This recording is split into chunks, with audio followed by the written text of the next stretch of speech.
Good evening, students.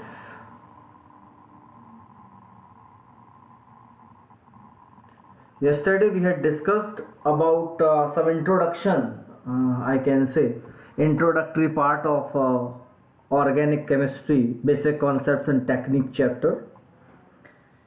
And now today we are very on a very specific point, जिसमें से एक question आपको आना ही आना है, nomenclature of organic compounds.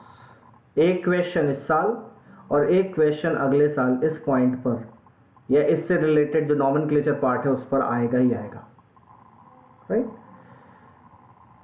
It is very important है ना। अगर केवल इसको नॉमेनक्लेचर से एग्जामिनेशन में आने वाले क्वेश्चन के अपार्ट फ्रॉम दैट हम बहुत सारी अलग अलग कंडीशंस में इसका काफ़ी यूज़ करते हैं। जब भी ऑर्गेनिक केमिस्ट्री पढ़ते हैं, डिफरेंट कंपाउंड्स को पढ़ते हैं, तो उनके लिए इसकी ज़रूरत होती है। सो इसीलिए हम इन कंपाउंड्स की बात कर रहे हैं।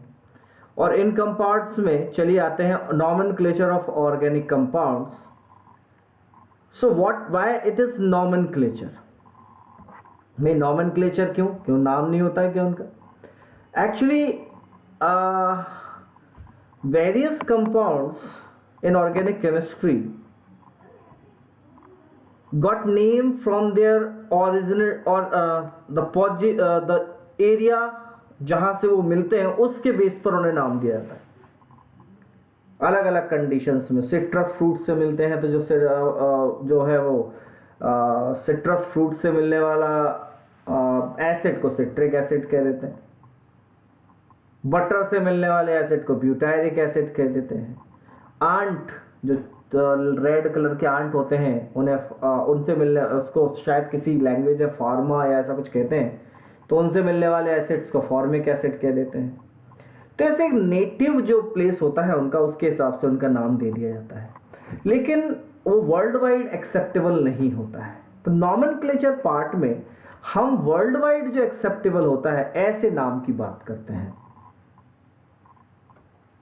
IUPAC is International Union of Pure and Applied Chemistry, is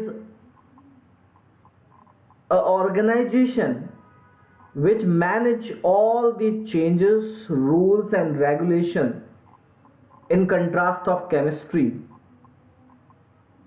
has been taken, right?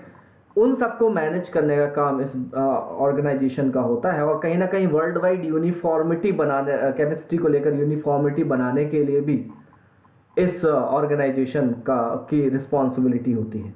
और इसीलिए ऑर्गेनिक केमिस्ट्री में we know very well that the huge number of compound in organic chemistry, so a system is required to make uniformity in the naming of those compound। तो IUPAC ने अपने कुछ norms, कुछ conditions suggest की और उन conditions के base पर नॉमेनक्लेचर बताया और उसी नॉमेनक्लेचर को वर्ल्ड वाइड एक्सेप्ट भी किया जाता है। पूरे वर्ल्ड में ये नॉमेनक्लेचर जो होगा, आप कहीं भी किसी कंट्री में रहें वहां ये बता सकते हो। उस कंट्री का कुछ, उस कंपाउंड का एक पर्टिकुलर नेम, नेटिव नेम हो सकता है, बट IUPAC नेम वो हर जगह एक्सेप्टेबल होगा। कुछ कंपाउंड्स के नेम होते हैं इंडिया में एक्सेप्टेबल, मान लीजिए एशिया में एक्सेप्टेबल है, बट यूरोप और अदर अमेरिका यहाँ पर एक्सेप्टेबल नहीं होते। तो इसीलिए IUPAC की काफ़ी ज़रूरत होती है, right. So the nomenclature means IUPAC nomenclature, right. Native ऐसे जनरल नेमिंग तो होती है, but here we are discussing about IUPAC nomenclature only, right? So here we are now. So in IUPAC nomenclature of a compound consists 5 important part. One is secondary prefix. एक जो होता है that is secondary prefix. Secondary prefix जो है वो various substituents हो सकते हैं। सब्स्टिट्यूएंट्स क्या होते हैं? अगर मैं आपसे या आप मुझसे पूछना चाहिए भैया सब्स्टिट्यूएंट क्या है, तो कई बार क्या होता है, कार्बन चेन या कार्बन रिंग, जैसे मान लीजिए ये हमारे पास एक कार्बन चेन है, CH3 CH CH2 CH2 CH3। तो यहाँ साइड में जो हम लिखते हैं इसमें ब्रांचिंग जो होती है इन्हें हम सब्स्टिट्यूएंट कहते हैं। एक भी हो सकती है, एक से ज़्यादा भी हो सकती है। रिंग में भी हो सकता है, भाई ये हमारी रिंग है और रिंग में एक जगह कहीं CH3 लगा हुआ है, तो ये भी उसका सब्स्टिट्यूएंट होता है।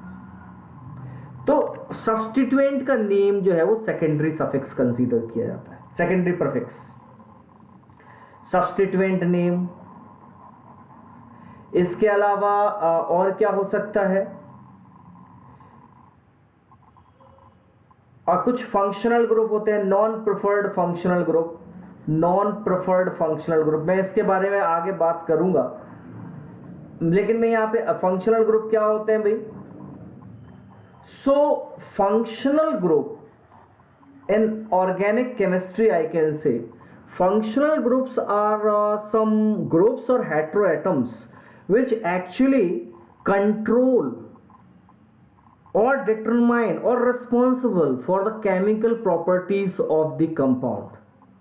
देखिए, अगर हम ऑर्गेनिक केमिस्ट्री की बात करें तो most part of the compounds of inorganic chemistry made up of carbon chain से बना हुआ होगा ज़्यादातर पार्ट जो भी होगा, राइट। लेकिन एक उसमें पार्ट ऐसा होगा, कुछ हेटेरोएटम्स हो सकते हैं या कुछ ग्रुप्स हो सकते हैं जो उस कंपाउंड के नेचर को डिफाइन करने का काम करते हैं, उस कंपाउंड के नेचर को कंट्रोल करने का काम करते हैं, या उस कंपाउंड के नेचर को एक्सप्लेन करने का काम करते हैं। दोनों तीनों चीजें हो सकती हैं।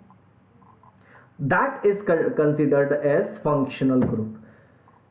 बहुत सारे फंक्शनल ग्रुप हम बहुत जल्दी देखेंगे, और फंक्शनल ग्रुप में अपनी एक प्रायोरिटी होती है। कुछ फंक्शनल ग्रुप को हम ज़्यादा प्रेफरेंस देते हैं, कुछ फंक्शनल ग्रुप को हम कम प्रेफरेंस देते हैं, और कुछ फंक्शनल ग्रुप्स को हम प्रेफरेंस देते ही नहीं हैं। इन्हें नॉन प्रेफर्ड फंक्शनल ग्रुप कहा जाता है। जैसे मैं इनके लिए एग्जांपल्स यूज कर रहा हूँ, जैसे हैलोजेंस। तो हैलोजेंस को हम कोई प्रेफरेंस नहीं देते हैं, तो उनका प्रीफिक्स ही यूज होता है एज हैलो। जैसे अगर क्लोरीन है तो हम लिखेंगे क्लोरो हेलो, क्लोरीन है तो क्लोरो, ब्रोमीन है तो ब्रोमो, आयोडीन है तो आयोडो, फ्लोरीन है तो फ्लोरो। इसके अलावा NO2 नाइट्रो, राइट। तो इस तरह कुछ कंपाउंड्स हैं, कुछ और कंपाउंड्स भी हैं, उनके बारे में बाद में बात करेंगे, बट ये जनरली जो एग्जैक्टली हो सकते हैं, है ना, उनके बारे में मैंने आपसे बात की। NO तो नाइट्रोसो हम कह सकते हैं। तो ये सारे नॉन प्रेफर्ड फंक्शनल में कोई प्रेफरेंस नहीं होती, डायरेक्टली आप सफिक्स की तरह यूज करते हैं, प्रीफिक्स की तरह यूज कर लेते हैं, सॉरी। और इसमें एक और क्लास आते हैं सेकेंडरी फंक्शनल ग्रुप। अगर किसी कंपाउंड में एक से ज्यादा फंक्शनल ग्रुप हैं, अब बोले फंक्शनल ग्रुप बहुत बोल रहा हूँ, है क्या फंक्शनल ग्रुप, तो मैंने डेफिनेशन बता दी। ये भी एक तरह से फंक्शनल ग्रुप की तरह कंसीडर किए जाते हैं, लेकिन डेफिनेशन में बता चुका हूं। तो सेकेंडरी फंक्शनल ग्रुप जो होते हैं, मतलब देखिए कुछ फंक्शनल ग्रुप, जैसे मैंने कहा अभी कुछ देर पहले ही कि फंक्शनल ग्रुप को एक प्रेफरेंस दी जाती है, और अगर फंक्शनल ग्रुप को आप प्रेफरेंस दे रहे हो तो ऑब्वियसली मोस्ट प्रेफर्ड भी होगा और लीस्ट प्रेफर्ड भी होगा, है ना। तो यहां ऐसा नहीं होता, मोस्ट प्रेफर्ड एक ही होता है, और फिर बाकी सारे जो होते हैं वो सेकेंडरी फंक्शनल ग्रुप या लीस्ट प्रेफर्ड की तरह कंसीडर किए जाते हैं। यानी जो मेन है उसे कहते हैं प्राइमरी फंक्शनल ग्रुप, और बाकी सबको कहते हैं सेकेंडरी फंक्शनल ग्रुप। अगर एक से ज्यादा फंक्शनल ग्रुप होते हैं, बहुत आगे की बात है, लेकिन मैंने, क्योंकि मैं यहाँ एक जनरल डिस्क्रिप्शन दे रहा हूँ, इसलिए मैं सारी चीजें इसमें रखूंगा। तो सेकेंडरी फंक्शनल ग्रुप हम उसे कह देते हैं, और सेकेंडरी फंक्शनल ग्रुप जो होंगे उन्हें हम एज उनके प्रीफिक्स यूज करेंगे, तो उसे हम यहाँ पर रख देते हैं, राइट। तो मेरे ख्याल से आपको ये चीजें, बाकी जैसे हम ऐड करते जाएंगे वहां हमें ये समझ में आते जाएगा। प्लस, अब इसका दूसरा पार्ट प्लस करते नहीं है, दूसरा पार्ट जो है मैं प्लस ना करके दूसरे पार्ट के बीच में, जैसे पहला पार्ट फिनिश हो गया, ये सब आपने लिख दिया, ठीक है, तो सब एक के बाद चले जाते हैं ना। तो प्लस मतलब प्लस लिखना इस मायने में ठीक होगा कि मैं आपको कितने पार्ट है वो बताना चाह रहा हूं। इसके बाद दूसरा पार्ट जो होता है उसके अलावा प्राइमरी प्रीफिक्स। प्राइमरी प्रीफिक्स में जनरली हमें कुछ टर्म मिलते हैं, जैसे कई जगह पर प्राइमरी प्रीफिक्स नहीं होता। कब नहीं होता? जब ओपन चेन कंपाउंड होते हैं। No primary prefix in open chain compound. जो ओपन चेन कंपाउंड हमने देखा था ना कल, उसमें अगर एक स्ट्रेट चेन कंपाउंड है तो उसमें कोई प्राइमरी प्रीफिक्स नहीं होता, no primary prefix in open chain compound. Open chain compound, open chain compound होंगे तो उसमें किसी भी तरह का कोई भी प्राइमरी प्रीफिक्स नहीं होगा। फिर क्या होगा भाई, अगर रिंग कंपाउंड है तो cyclo is used as a primary prefix, यानी रिंग है तो साइक्लो बताना पड़ेगा। जहां 2 रिंग होती है वहां bicyclo is used as a primary prefix. और कुछ कंपाउंड ऐसे भी होते हैं जिसमें थोड़ी सी कुछ कंडीशन होती है, हम देखेंगे, उन्हें स्पायरो कहा जाता है। तो इस तरह के कुछ कंपाउंड्स होते हैं वो प्राइमरी प्रीफिक्स यूज होता है। चलिए आगे बढ़ते हैं। थर्ड जो पार्ट होता है किसी IUPAC नोमेनक्लेचर का, आप देखिए सेकेंडरी प्रीफिक्स की जगह पर कई हो सकते हैं, एक से ज्यादा सेकेंडरी प्रीफिक्स भी हो सकते हैं। और अगर एक से ज्यादा सेकेंडरी प्रीफिक्स होते हैं तो उन्हें अल्फाबेटिकली लिखा जाता है ना। एक से ज्यादा सेकेंडरी प्रीफिक्स हो सकते हैं, प्राइमरी प्रीफिक्स जनरली एक ही होगा, उससे ज्यादा नहीं होंगे, बट सेकेंडरी प्रीफिक्स एक से ज्यादा हो सकते हैं तो उन्हें अल्फाबेटिकली लिखा जाता है। इस बात का हमेशा याद रखिएगा क्योंकि सबसे ज्यादा गलतियां यही होती हैं। तो चलिए हम उसके बारे में बात करेंगे और हमारा जब तक एंड पर हम पहुंचेंगे तो आपसे बड़े आसानी से आ जाएगा। बट हमेशा याद रखिएगा एक से ज्यादा सेकेंडरी प्रीफिक्स अगर होते हैं तो उन्हें अल्फाबेटिकली लिखा जाता है। अब आता है इसका मेन धड़। हम बॉडी में सबसे इंपॉर्टेंट धड़ होता है, ब्रेन तो चलिए ठीक है अपनी बात कहीं भी हो सकता है, लेकिन मेन जो धड़ पार्ट है वो ये होता है root word. Root word is based on number of carbon in carbon parent chain. ये number of carbon in parent chain, number of carbon in parent chain. तो पेरेंट चेन क्या होती है, द लॉन्गेस्ट कार्बन चेन जो compound में होती है उसे हम पेरेंट चेन कहते हैं। और उसमें कितने कार्बन के नंबर हैं उसके बेस पर एक वर्ड दिया जाता है, इसे हम कहते हैं रूट वर्ड। फॉर एग्जाम्पल, अगर कार्बन चेन में एक ही कार्बन है तो उसे हम कहते हैं METH, मिथ। अगर 2 कार्बन है तो हम उसे कहते हैं eth. If 3 carbon is there उसे कहते हैं prop. If 4 carbon is there उसे कहते हैं but. If 5 carbon is there उसे कहते हैं pent. If 6 carbon is there उसे कहते हैं hex.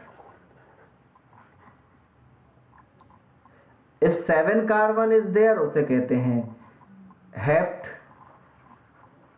If 8 carbon is there उसे कहते हैं oct. If 9 carbon is there उसे कहते हैं non. If 10 carbon is there उसे कहते हैं dec. If 11 carbon is there उसे कहते हैं undec. If 12 carbon is there उसे कहते हैं डोडेक। इस तरह से आगे बढ़ते जाते हैं। आपको अनडेक डोडेक तक भी नहीं, डेक तक जनरली ज्यादातर के जो काम की चीजें हैं वो मिलेंगी।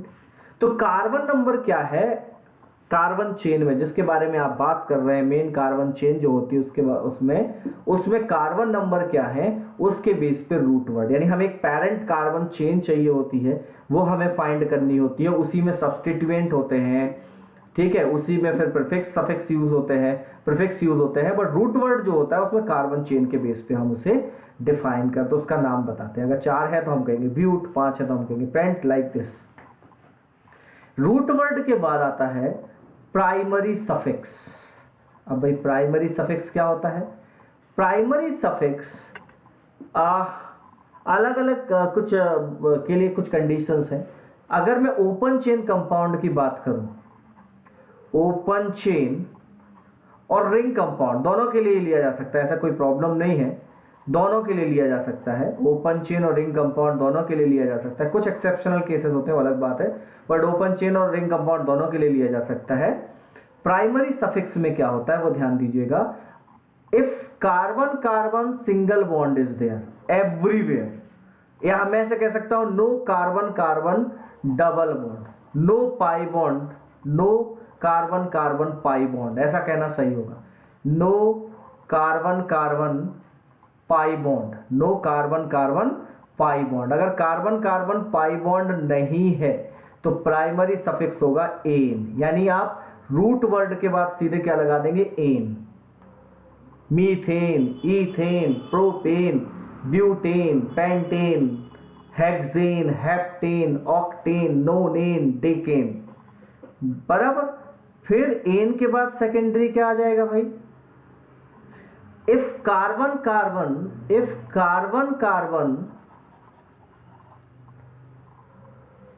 at least one carbon carbon pi bond is there, उससे ज्यादा भी हो सकते हैं, one or more carbon pi bond, one or more carbon pi bond. Okay, तो if one or more carbon pi bond is there, in that case तो क्या होगा भाई? if one or more carbon pi bond is there, in that condition if one is there so इन, दो अगर होंगे तो हम लिखेंगे डाईइन, तीन अगर होंगे तो हम उसे लिखेंगे ट्राईइन, राइट। एक और चीज जो है, अब मैं इसी से बात कर रहा हूं, तो डाई ट्राई क्यों लिया? क्योंकि नंबर वैसे थे। तो जब भी कभी सब्स्टिट्यूएंट, सेम सब्स्टिट्यूएंट के नंबर एक से ज्यादा होते हैं तो वहां पर भी डाई ट्राई टेट्रा इस तरीके से हम टर्म यूज करते हैं। जो भी चीज एक से ज्यादा होगी वो डाई ट्राई टेट्रा हम इस तरीके से रिप्रेजेंट करेंगे। और इसके बाद आता है सेकेंडरी सफिक्स। सेकेंडरी सफिक्स जो होता है वो आपके मेन फंक्शनल ग्रुप क्या होता है। अगर कोई फंक्शनल ग्रुप है तो सेकेंडरी सफिक्स यूज होता है, and it is from main functional group. Main functional group का सफिक्स होता है, उसका यूज किया था, मेन फंक्शनल ग्रुप सफिक्स। तो मेन फंक्शनल ग्रुप का सफिक्स यूज किया जाता है। और यहां पर जब इसका यूज करते हैं सेकेंडरी सफिक्स का, तो ई, चाहे ईन है या एन है या एक और रह गया, चलिए वो भी रह गया, इफ वन और more carbon carbon triple bond is there, carbon carbon triple bond is there, triple bond है ना, वन और more carbon carbon double bond, pi bond की जगह हम लिख सकते हैं इसे बेहतर डबल बॉन्ड, ज्यादा बेहतर हो जाएगा, है ना। और one more carbon carbon triple bond is there, that would be yne, तो उसे अपन कहते हैं आयन, ठीक है। कुछ एरोमेटिक कंपाउंड होते हैं, उनके लिए जो है वो सेकेंडरी सफिक्स कुछ ना होकर डायरेक्ट टर्म ही यूज कर ले, जैसे बेंजीन। तो बेंजीन अपने आप में सेकेंडरी सफिक्स की तरह यूज कर लिया था, तो बेंजीन हो गया, या और भी एरोमेटिक कंपाउंड है उन्हें एज इट इज आईयूपीएसी ने एक्सेप्ट कर लिया है, तो वो भी वहां पर यूज हो जाते हैं, राइट। फिर मेन फंक्शनल ग्रुप जो होता है उसका सफिक्स यूज करते हैं, जिसे हम जनरली कहते हैं secondary suffix. Main functional group का यूज करते हैं क्या? सफिक्स, जिसे हम जनरली कहते हैं क्या? Secondary suffix. तो ये हमें याद रखना है। अलग अलग फंक्शनल ग्रुप हो सकते हैं, जैसे COOH फंक्शनल ग्रुप होता है, इसका सफिक्स ओइक एसिड होता है। या जो मेन फंक्शनल ग्रुप में CHO सफिक्स होता है, इसका सफिक्स आल होता है, मैं आपको बताऊंगा, ये एल्डिहाइड फंक्शनल ग्रुप है। या C डबल बॉन्ड O होता है तो इसका सफिक्स ओन होता है। इसके अलावा OH जो आपने पढ़ा हुआ है उसका सफिक्स क्या होता है? दैट इज ऑन, ऑल इसका सफिक्स यूज करते हैं। या NH2 होता है तो उसका सफिक्स NH2 अगर होता है तो उसका सफिक्स अमाइन यूज करते हैं। तो इस तरीके से सफिक्स यूज होते हैं, बस उसमें हमेशा याद रखेंगे ई को हटाकर, और ये सफिक्स जैसे पेंटेन है तो 5 कार्बन है तो पेंट एन ओइक एसिड, तो पेंटेन ओइक एसिड। तो पार्ट्स में हम अगर इसको स्टडी करेंगे तो हमारे लिए बहुत आसान हो जाएगा। I think it is very much clear what I want to say, कि आप क्या आपको देखना चाहिए था उससे रिलेटेड मैंने।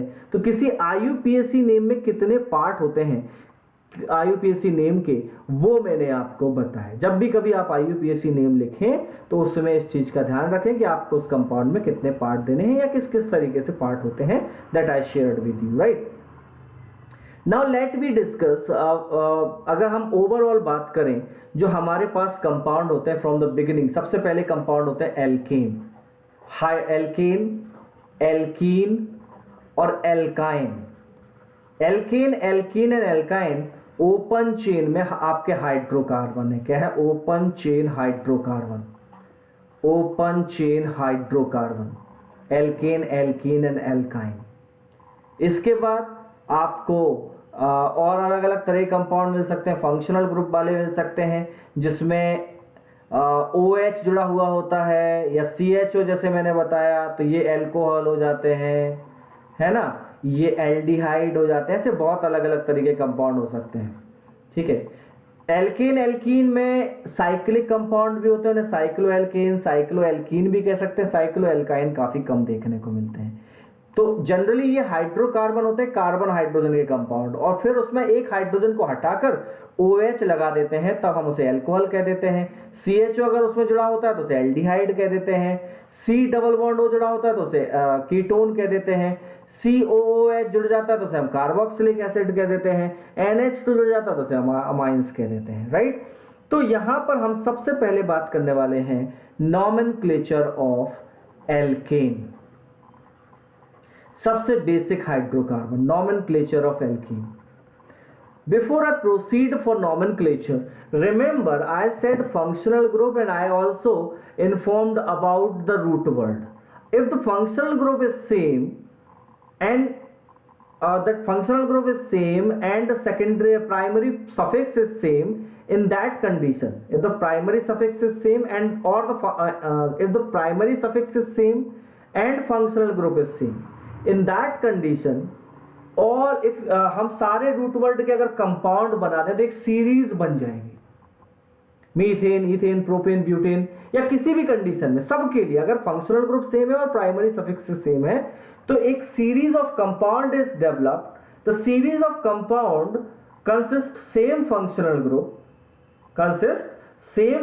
Group, right, and the consecutive members of the series is differ by CH2 unit or 14 unit by mass.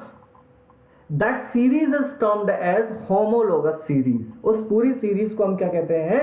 Homologous series कहते हैं। फंक्शनल ग्रुप सेम होना चाहिए, सेम तरह कंपाउंड होना चाहिए, तो पूरी सीरीज को हम क्या कह देंगे? Homologous series. इस बात को जरूर ध्यान दीजिए। चलिए स्टार्ट करते हैं नॉमेनक्लेचर ऑफ एल्केन। तो एल्केन क्या होता है? जिसमें किसी भी तरह का पाई बॉन्ड नहीं होता है। जब हम एल्केन के, क्योंकि बेसिक सबसे बेसिक है एल्केन का नॉमेनक्लेचर, अगर एल्केन का हमें नॉमेनक्लेचर आ गया तो हम बाकी सबका नॉमेनक्लेचर बड़े आसानी से कर सकते हैं। बस इसी में थोड़ा सा करेक्शन हमें करना होगा और हमारा आंसर आ जाएगा। तो एल्केन के नॉमेनक्लेचर के लिए 4 इंपॉर्टेंट स्टेप्स होते हैं जो हमें देखने होते हैं। सबसे पहला स्टेप जो एल्केन के नॉमेनक्लेचर के लिए होता है, अगर मैं एक कंपाउंड लिख दूं और उसी के एग्जांपल से, पहले स्टेप तो आपने देखा ही है। पहला स्टेप क्या है? Identification of longest carbon chain, जिसके बेस पर हम रूट वर्ड एस्टेब्लिश कर पाएंगे कि भाई रूट वर्ड क्या है, राइट। तो अगर आपके पास एक कंपाउंड ऐसा है CH3 CH2 CH2 CH2 and CH3, तो क्या करेंगे भाई? तो और एक और कंपाउंड, 2 कंपाउंड के बेसिस पे हम सारी चीजें स्टडी करेंगे। CH3 CH, यहां CH3 हमने ले लिया, CH2 CH2 CH3, ठीक है। तो सबसे लॉन्गेस्ट कार्बन चेन हम कैसे आइडेंटिफाई करेंगे? तो लॉन्गेस्ट कार्बन चेन के लिए आपको नंबर देखना है 1 2 3 4 5। ज्यादा से ज्यादा कार्बन आपको चेन में मिलना चाहिए, तब आप उसे कंसीडर कर सकते हैं as a longest carbon chain. यहां तो एक ही चेन है तो कोई इशू ही नहीं है। अब जैसे यहां 2 चेन है 1 2 3 और 1 2 3 4 5, तो आपकी लॉन्गेस्ट कार्बन चेन क्या हो जाएगी? 1 2 3 4 5। या मैं एक और एग्जांपल ले लेता हूं, CH3 CH2 CH2 CH CH3 CH2 CH3। So in that condition what will be your longest carbon chain? तो आपको काउंट करना है 1 2 3 4 5। लॉन्गेस्ट कार्बन चेन जरूरी नहीं स्ट्रेट हो, कैसे भी हो सकता है। तो 1 2 3 4 5 और 1 2 3 4 5 6। आप अब देखिए यहां से जब आप स्टार्ट कर सकते हो तो यहां से क्यों करेंगे भाई? तो ये आपकी लॉन्गेस्ट कार्बन चेन हो जाएगी।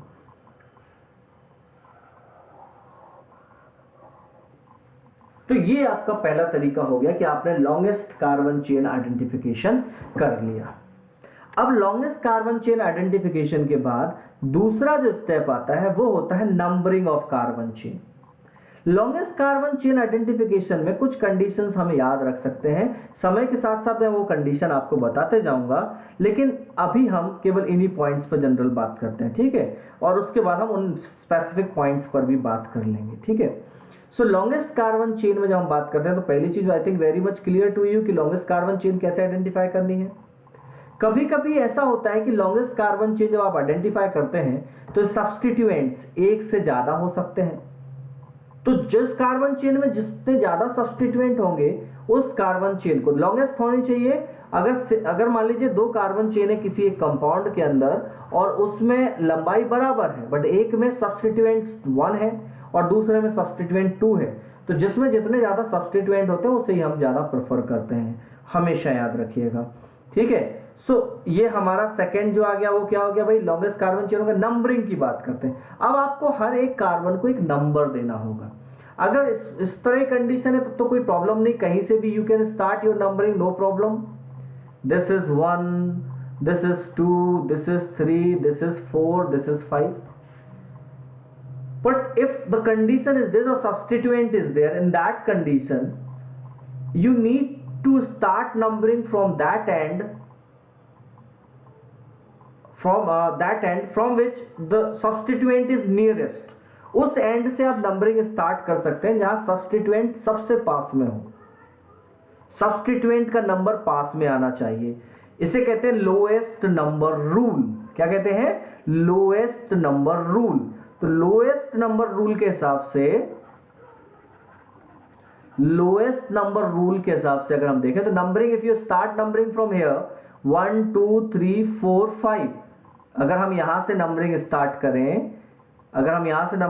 करें 1 2 3 4 5, तो ऑब्वियसली, और यहां से दूसरी जगह से नंबरिंग हम स्टार्ट करें 1 2, इस कार्बन के लिए नंबर दे रहे हैं हम 3 4 5 इस कार्बन के लिए है, ठीक है ना।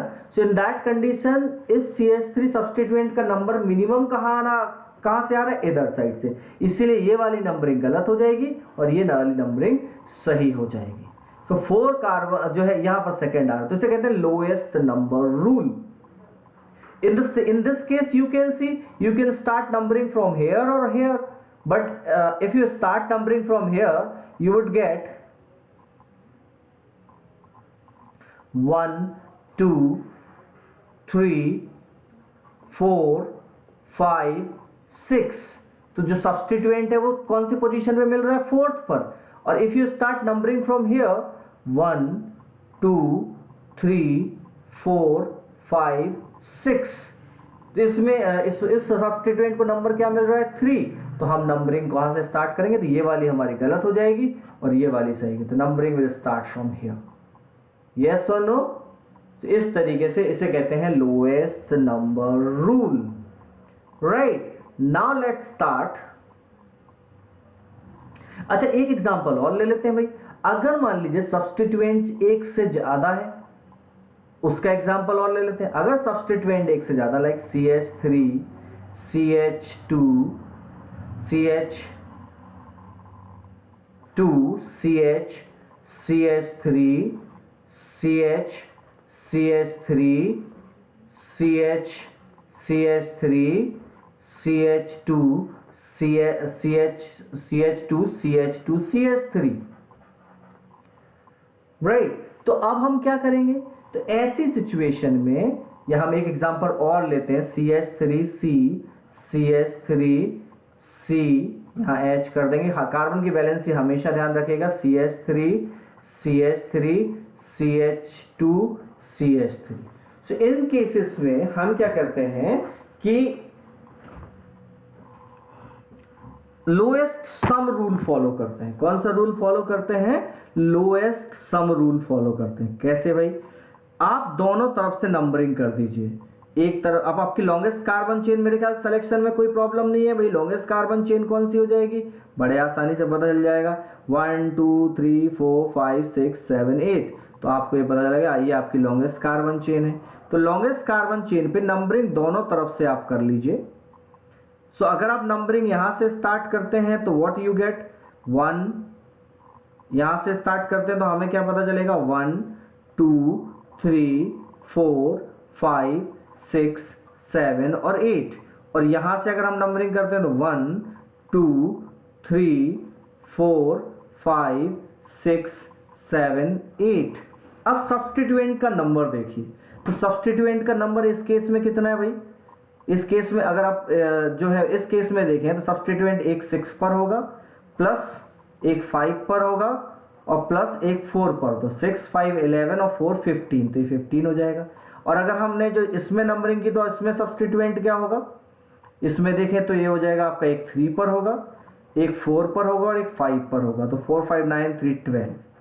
तो लो इसे कहते हैं, तो जो लोएस्ट सम होता है उसको कंसीडर किया जाता है, तो इसे कहते हैं लोएस्ट सम रूल। इसे हम क्या कहते हैं? Lowest sum rule. तो नंबरिंग ये वाली गलत हो जाएगी और ये वाली सही हो जाएगी। ऐसे ही इस केस में आप, ये आपकी लॉन्गेस्ट कार्बन चेन है,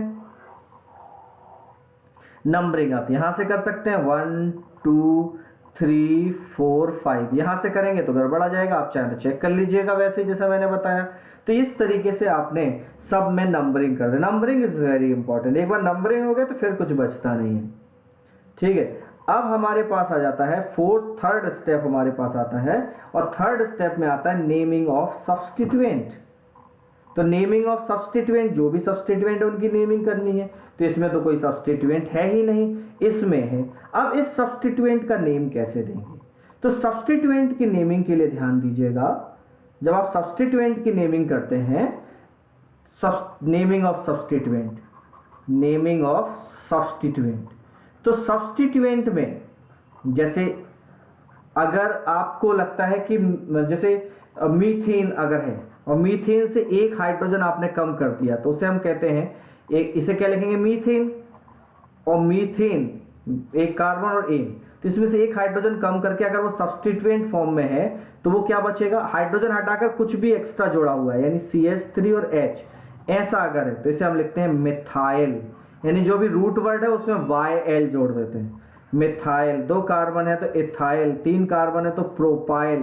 तो जो भी रूट वर्ड है उसमें अगर वो ऐसा है, इस तरीके से एक बॉन्ड साइड में जिससे वो किसी चीज से जुड़ा है और सब्स्टिट्यूएंट है, तो हम क्या लिखते हैं? मिथाइल, इथाइल, प्रोपाइल, ब्यूटाइल, ठीक है। तो मीथेन में हम इसे इस तरीके से लिख देते हैं, या जैसे अगर 2 कार्बन होगा तो इथेन होगा तो इथाइल, 3 कार्बन होगा तो प्रोपाइल, राइट। तो इस तरीके से हम उसे नाम दे सकते हैं अगर वो सब्स्टिट्यूएंट में है तो इसे हम क्या नाम दे सकते हैं? That is methyl. क्या हो जाएगा इसकी naming?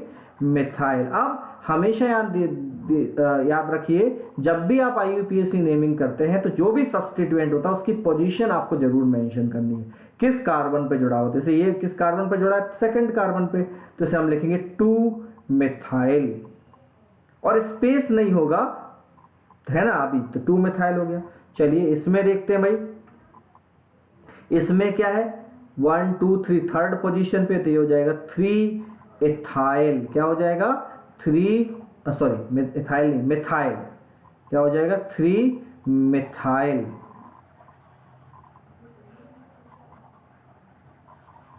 That would B 3 methyl. 3 methyl substituent की नेमिंग हमने कर दी, 3 मिथाइल। और देखते हैं, और एग्जांपल्स हमने जो लिए हैं उसमें देख लेते हैं। तो इसमें क्या हो गया भाई? तो इसमें देखिए हमने ये वाली मेन कार्बन चेन सेलेक्ट की है ना, ये हमने कहा ये सही है, तो इसमें क्या हो जाएगा फिर? 3 4 5। अगर एक से ज्यादा एक ही जैसे हैं तो नहीं, इसी तरह से 3 4 5 3 पोजीशन पे है ना, जो भी पोजीशन है उसकी मेंशन करनी पड़ेगी, और 3 है इसीलिए ट्राई। मैंने कहा था ना कि आप उस तरीके से नाम दे सकते हैं। और ट्राई मिथाइल, ट्राई मिथाइल, तो 3 4 5 tri methyl, right. 3 4 5 tri methyl हो गया। इसमें देखें तो क्या हो जाएगा? अब देखिए इस तरफ से हम नंबरिंग स्टार्ट कर सकते हैं।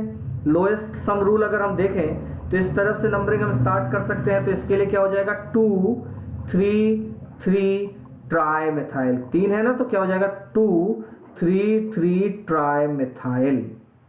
तो ये 3 4 5 ट्राई मिथाइल, ये हो गया 2 3 3, देखिए 2 3 3, 2 जुड़े ना 3 पर, तो 2 3 3 ट्राई मिथाइल। इस तरीके से आपने सब्स्टिट्यूएंट की नेमिंग कर दी। और कोई सब्स्टिट्यूएंट होता तो हम उसकी नेमिंग कर देते। अब सब्स्टिट्यूएंट की नेमिंग के बाद हमारा लास्ट स्टेप आता है पेरेंट कार्बन चेन की नेमिंग। सब्स्टिट्यूएंट की अगर एक बार नेमिंग हो गई तो लास्ट स्टेप आता है पेरेंट कार्बन चेन की नेमिंग। तो पेरेंट कार्बन चेन की नेमिंग में क्या करते हैं? रूट वर्ड देख लीजिए, जैसे रूट वर्ड कितना है? 5, तो पेंट और कार्बन कार्बन सिंगल बॉन्ड है, तो क्या हो जाएगा पेंटेन, पेंटेन। इसमें देखें तो 5 carbon is there, so pentane. यहां देखें तो again here you can see 1 2 3 4 5 6 carbon is there, so we can named as hexane. 6 carbon है तो हेक्स रूट वर्ड, और ane carbon carbon single bond है ना सब जगह। वैसे भी अपन एल्केन के लिए देख रहे हैं तो कार्बन कार्बन सिंगल बॉन्ड ही होगा। इसमें देखें तो कितने हो गए भाई 8 कार्बन, तो अपन क्या कहेंगे ऑक्टेन। इसमें देखें तो कितने कार्बन है भाई 5 कार्बन, तो इसे क्या कहेंगे पेंटेन। इस तरीके से हम इनके नेम लिख सकते हैं। अभी तक इतना जो हमने डिस्कस किया उसे अच्छे से देखिए, अपने डाउट्स चेक करिए, और उसके बाद फिर हम इसमें थोड़ा सा और स्पेसिफिक या थोड़ा सा और जो कॉम्प्लेक्स कंडीशंस हैं उन पर डिस्कस करेंगे। Thank you for today.